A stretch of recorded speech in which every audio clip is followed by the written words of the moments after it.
Olá pessoal, hoje a gente vai começar a falar sobre a geometria das equações de segundo grau em duas variáveis. Tá? Equações são coisas algébricas, né? Então pode parecer estranho no primeiro momento que a gente tente relacionar elas com a geometria, mas a gente vai conseguir fazer isso no caso de equações de segundo grau, em duas variáveis. Então eu vou começar explicando o que eu entendo pela geometria de uma equação no caso de uma variável, que é mais fácil, tá? Então, deixa eu escrever aqui o que eu entendo por isso. Então, pessoal, aqui eu já escrevi, né? Já escrevi que no caso de uma variável, as equações de segundo grau se dividem entre aquelas que têm duas raízes, uma raiz e nenhuma raiz, tá? Todas as equações de segundo grau têm no máximo duas raízes, se elas forem em uma variável só, que eu estou chamando de x aqui nesse caso, tá? Então, como que aqui nesse caso, né, nessa equação, se vocês forem resolver ela, por exemplo, por Bhaskara, vocês vão ver que essa equação tem as raízes 2 e 3, tá certo? Então, quando a gente fala de geometria das soluções, né, a gente fala exatamente de marcar esses pontos lá no eixo. Por que no eixo? Porque aqui só tem uma variável, tá? Então, aqui a geometria é que as soluções, né, são dois pontos, tá? Aqui, se tu for resolver essa equação, tu vai ver que essa equação é o mesmo que x menos 1 elevado ao quadrado, tá? Então, se x menos 1 ao quadrado está dando zero, a única raiz possível é o 1, né? Tá? Então, quando a gente for desenhar a geometria do conjunto das soluções, vai ser mais ou menos por aqui, né?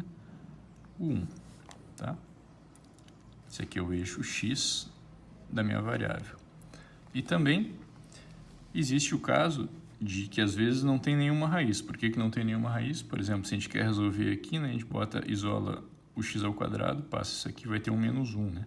Só que x ao quadrado sempre é um número positivo ou zero. Então, ele nunca pode dar, passando para cá, né, menos 1, né? Tá? Então, nesse caso, o nosso conjunto de solução aqui não existe, é o vazio, né? Tá certo? No conjunto no eixo x, né? Tá? E vocês vão lembrar que essas três situações aqui, elas são fáceis de classificar, né, de acordo com o valor do delta. O delta é aquele sujeito que aparece quando a gente está fazendo a fórmula de Bhaskara, o valor que normalmente a gente fala assim, o b ao quadrado menos 4 vezes a vezes c, né? Tá? Então aqui eu vou te lembrar, no caso em que tem duas raízes, né, exatamente quando o delta, que é essa quantidade que eu acabei de falar, é maior que zero. Tem uma raiz quando esse delta for igual a zero e tem nenhuma raiz quando o delta for menor que zero. Tá? Então eu chamo a atenção para vocês que, nesse caso, a geometria, na verdade, né, não é muito interessante, né, porque é um número finito de pontos, né? Tá? Para cada equação tem um número finito de pontos. Aparece esse ponto e esse ponto, ou então um único ponto só, ou então nenhum ponto. Tá certo? Então, realmente não é uma coisa muito geométrica. O que vai acontecer quando a gente passar a estudar, como diz o título aqui, né? Equações de segundo grau em duas variáveis agora, então a gente vai estar interessado em desenhar o conjunto de solução, né? Não em um eixo, né? Porque agora nós temos duas variáveis, então a gente vai desenhar o conjunto de solução num plano, né? Então vai ter um eixo x e vai ter um eixo y, tá? Isso que eu vou escrever aqui agora. Tá, pessoal, aqui eu já escrevi a definição, né? Então vamos ler, tá? Uma equação de segundo grau em duas variáveis é uma equação do tipo, olha só, esse monstro aqui, né? Tá? Ó, uma coisa do tipo a vezes x2 mais b vezes xy mais c vezes y2 mais d vezes x mais z vezes y mais f igual a zero, tá? Então aqui aparece um monte de letra, né? Mas na verdade a gente tem que se dar conta que esses a, b, c, d, e e f representam, tá? É isso que está escrito aqui, né? São certos números, então a gente pode escolher determinados valores, aí a gente monta uma equação de segundo grau em duas variáveis, tá? Então essas letras entre A e F, na verdade, são certos números, que dependem do contexto, dependem eventualmente do exercício, né? Tá? E uma coisa que é importante, né? Que ao menos um entre os números A, B e C é diferente de zero, porque a gente poderia, né? Se eu não digo isso, né, a gente poderia pegar todos os números A, B, C, D, F iguais a zero, né? Então essa equação não teria muita graça, né? Então, o que é importante para que ela seja efetivamente, né, considerada de segundo grau é que a parte que aparece esses monômios, nessas variáveis aqui, em grau 2, seja por aparecer x vezes x, né, x ao quadrado, ou por aparecer x vezes y, então grau 1 em x e grau 1 em y, então soma dá grau 2, ou então por aparecer y ao quadrado, né, y vezes y, essa parte aqui tem que efetivamente aparecer, tá? E efetivamente já tem que aparecer, então um dos números A, ou B ou C é diferente de zero, tá? Isso é uma equação de segundo grau em duas variáveis. E como a gente está interessado, como eu falei, né, no conjunto solução, tá? Ou seja, no conjunto dos pontos do plano XY, que resolvem uma equação desse tipo, tá? Então, vou escrever isso agora. Tá, pessoal, aqui a gente tem uma definição, tá? Então, eu estou explicando o que é um ponto ser uma solução numa equação de segundo grau, em duas variáveis, né? Então, um ponto x0, y0, né, no R2, é uma solução dessa equação de segundo grau em duas variáveis, e quando a gente substitui o x por x0 e o y por y0, obtemos uma verdade, tá? Eu vou explicar o que significa isso aqui, né? Tá? E para explicar isso, eu acho mais fácil eu explicar num exemplo. Então, deixa eu mostrar esse exemplo, né? Ó, verifique se os pontos P com essas coordenadas aqui e Q com essas coordenadas aqui são soluções da equação 4x2 mais y2 menos 8 igual a zero. Tá? Vê que isso aqui é uma equação de segundo grau em duas variáveis, né, de acordo com a nossa definição, tá certo? Aparece um número A, né, que é diferente de zero multiplicando x ao quadrado, e aparece um número C, que é 1, nesse caso aqui, né, multiplicando y ao quadrado. O B, né, que é o termo de x vezes y, é zero, nesse caso. E tem outros caras que são zero, e aparece um F que vale menos 8, que é diferente de zero. Enfim, isso aqui é uma equação de segundo grau em duas variáveis. Tá? Então, o que o exercício te pede para fazer é ver se esses pontos são ou não soluções da equação. Então, para fazer isso, né, eu tenho que substituir e ver se eu obtenho uma verdade. Então, veja só, ó, vou botar 4, vou substituir o ponto menos 1, 2. Então, eu tenho que fazer menos 1 ao quadrado, né, mais aqui o 2 ao quadrado e menos 8, tá? Vamos lá. A pergunta, né, é isso que significa ser uma verdade, é ver se esse resultado aqui é zero. Então, veja só, né? Então, ficou menos 1 ao quadrado é mais 1, né? Então, ficou 4 mais 4, que é 2 ao quadrado, menos 8. Então, ficou 4 mais 4 é 8, menos 8 é 0. 0 é igual a 0? Sim, é. Isso implica que P é a solução. Por outro lado, vamos olhar para Q agora, tá?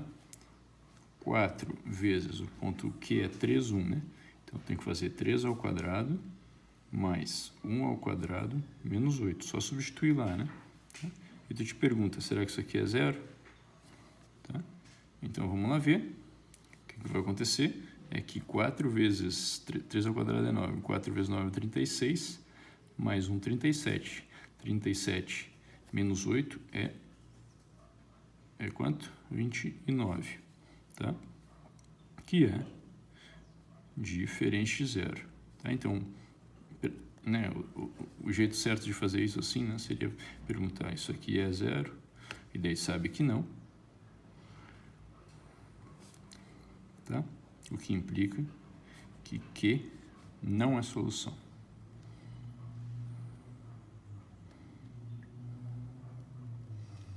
Tá bom? Então, pessoal, aqui eu quero apresentar para vocês alguns exemplos típicos, né, de equação de segundo grau em duas variáveis, né, e o que pode acontecer com os conjuntos de soluções. Tá? Então, olha só, vamos primeiro olhar para esse exemplo aqui, né, x2 mais y2 mais 1 igual a 0. Tá? Então, veja só, né, depois a gente olha para os outros, tá, aqui embaixo. Tá? Mas veja só, né, imagina um ponto xy, escolhe o par de números x, y que tu quiser, né? Tá? Quando a gente substituir esse x aqui e elevar ao quadrado, vai dar ou um número positivo, né? Ou zero. Né? Só vai dar zero se tu tiver escolhido o valor zero, né? Senão vai dar um número positivo. Mesma coisa para o y, tá? Então, só vai dar zero se tu tiver escolhido o zero para o y, senão vai dar positivo, né? Então, veja só, aqui vai ser um número positivo, tá? Dependendo do x que tu escolheu, positivo ou zero, mais um número que é positivo ou zero. Então, esse total aqui, né? Essa quantidade é positivo ou é zero, então é maior ou igual a zero. Então, veja só, o que acontece quando a gente soma um número que é positivo ou zero com um número que é positivo, que no caso é 1, né? O resultado só pode dar positivo, tá certo? Então, necessariamente não vai dar zero, né? Porque positivo ou zero mais positivo não pode dar zero, né? Tá? Então, o que acontece é que isso demonstra que essa equação aqui não existe nenhum par xy de R2, que quando a gente substitua aqui, o resultado, e some com 1, né, o resultado dê zero. Tá? Então, nesse caso, se nós quiséssemos desenhar o conjunto de solução, lembra que a gente busca desenhar isso no plano XY, tá? A gente não teria condições de desenhar nenhum ponto, né? A gente teria, então, o que a gente chama do conjunto vazio. Tá? Nenhum ponto XY é a solução disso aqui. Vamos olhar o que acontece nesse segundo caso, né? Tá? A equação x ao quadrado mais y ao quadrado igual a zero. Tá? Então, um argumento similar, né, te mostra que, similar ao de cima, né, que esse resultado aqui sempre é maior ou igual a zero. Né? Um número ao quadrado mais outro número ao quadrado. Tá? Então, maior ou igual que zero. Se a gente está interessado que dê zero, né, que eu gostaria que desse zero para ser uma solução, tá? A nossa única possibilidade é escolher x igual a zero e y igual a zero, porque senão o que aconteceria? Se a gente escolhe um x diferente de zero, por exemplo, tá? Pode ser até negativo. Quando a gente levar ao quadrado vai dar positivo, tá? E esse y ao quadrado não vai ter como compensar, porque ele também vai ser positivo, então o resultado não daria zero. Então, a única solução possível para essa equação aqui, tá? Quando a gente vai desenhar o plano XY, né, vai ser...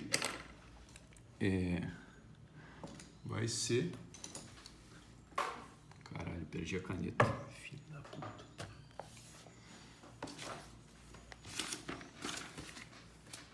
Cadê?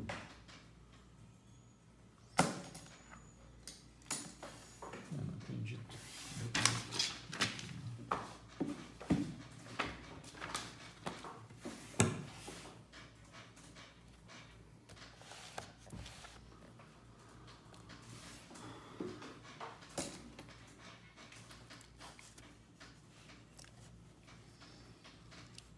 Então, quando nós quisermos desenhar o conjunto de solução, a nossa única possibilidade vai ser a origem. Tá? Então, a gente se refere a isso dizendo que o conjunto de solução, nesse caso, é só um ponto.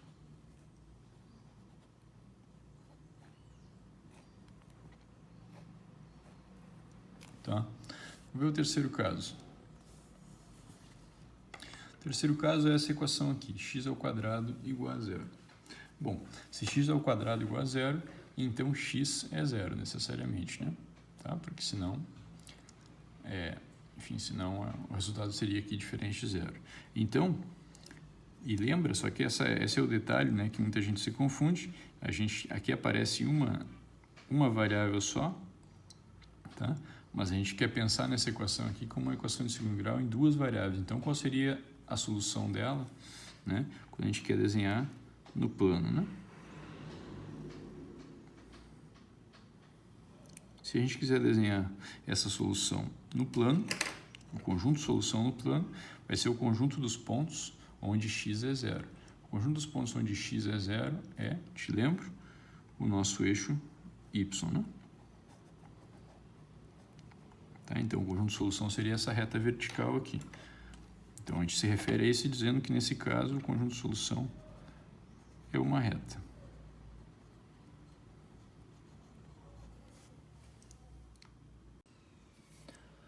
Nesse exemplo 4 aqui, pessoal, o que a gente tem, né? Veja só. A equação está dada por x² menos x igual a zero. Então, se nós fôssemos solucionar essa equação, o que a gente tinha tentado fazer, né? A gente pega e fatora esse polinômio aqui, né? Então, escreve ele como x menos 1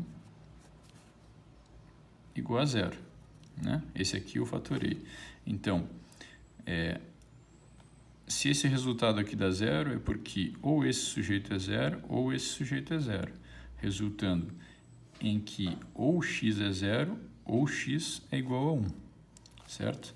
Então, se nós fôssemos desenhar o conjunto de solução, lembra que a gente busca soluções no plano xy, o que a gente teria, né? Ou x igual a zero ou x igual a 1. Só que, como eu falei, a gente busca soluções no plano xy. Então, a gente busca todos os pares xy com x igual a zero. Então, a gente estaria falando dessa reta vertical aqui, o eixo y, ou então todos os pares xy, onde o x vale 1, tá certo? Então, a gente faria, a gente teria esse outro pedaço, essa outra reta vertical aqui, tá? Então, tu vê que o conjunto de solução, nesse caso aqui, ele é um par de retas, né? Então, ele tem dois pedaços, né? Tá? É um par de retas verticais. Então, eu vou escrever isso assim, né? Um par de retas, são verticais nesse caso aqui, mas mais geralmente elas são paralelas. Tá? Nesse caso 5 aqui, vamos ver o que acontece, né? Aqui a equação se fatora em x menos y vezes x mais y. Veja só. Então, se esse produto aqui, né, que é isso aqui, está dando zero, é porque x é igual a y ou porque x é igual a menos y. Tá? Então, se nesse caso nós fôssemos desenhar, a gente teria o que, né? A reta x igual a y, a gente já aprendeu, que é a bissetriz dos quadrantes ímpares, e a reta x igual a menos y é a bissetriz desses quadrantes pares. Tá? Então, a gente teria aqui um par de retas concorrentes.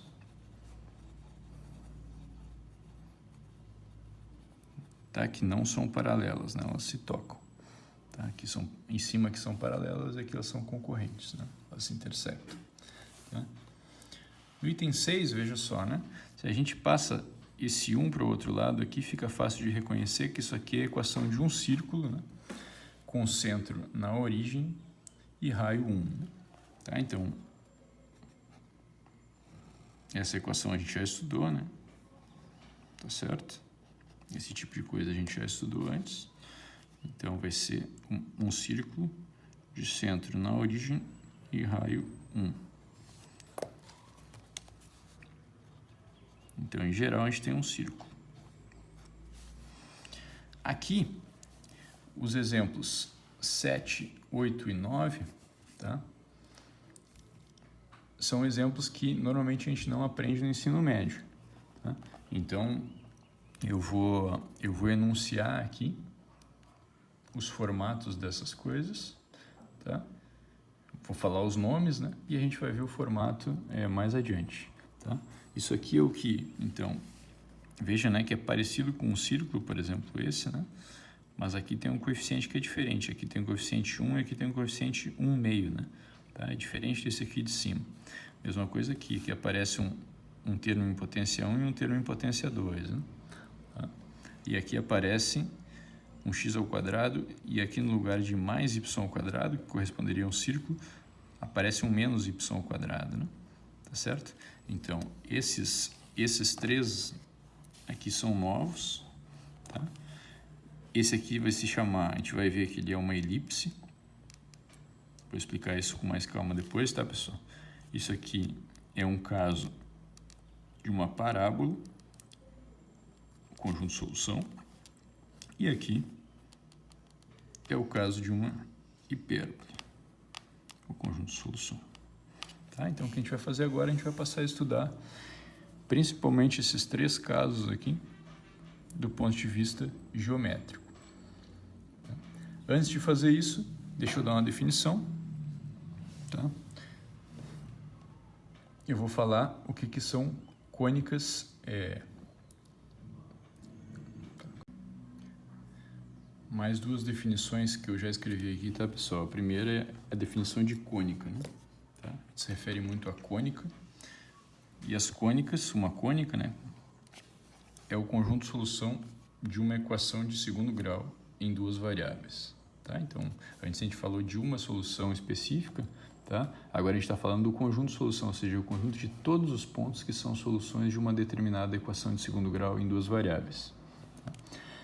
E a outra coisa que eu queria falar, que é uma definição que vai aparecer aí nos exercícios, né, é que essa cônica é dita uma cônica degenerada, tá? Se ela for uma das situações que apareceu nesses exemplos de 1 até 5 que eu falei antes, né? Então, os exemplos 6, 7, 8 e 9 são cônicas que são o oposto disso, né? Não degeneradas, tá? Mas aquelas que aparecem nos exemplos entre 1 e 5, né? Vocês se lembram, né? Se vocês derem uma olhadinha aí, aparecia o vazio, o caso do vazio, né? O conjunto vazio, o caso de a solução ser um único ponto, o caso da solução ser uma reta, o caso da solução ser um par de retas paralelas, né? Duas retas paralelas, e o caso da solução ser um par de retas concorrentes. Esses são os casos de cônicas degeneradas, tá?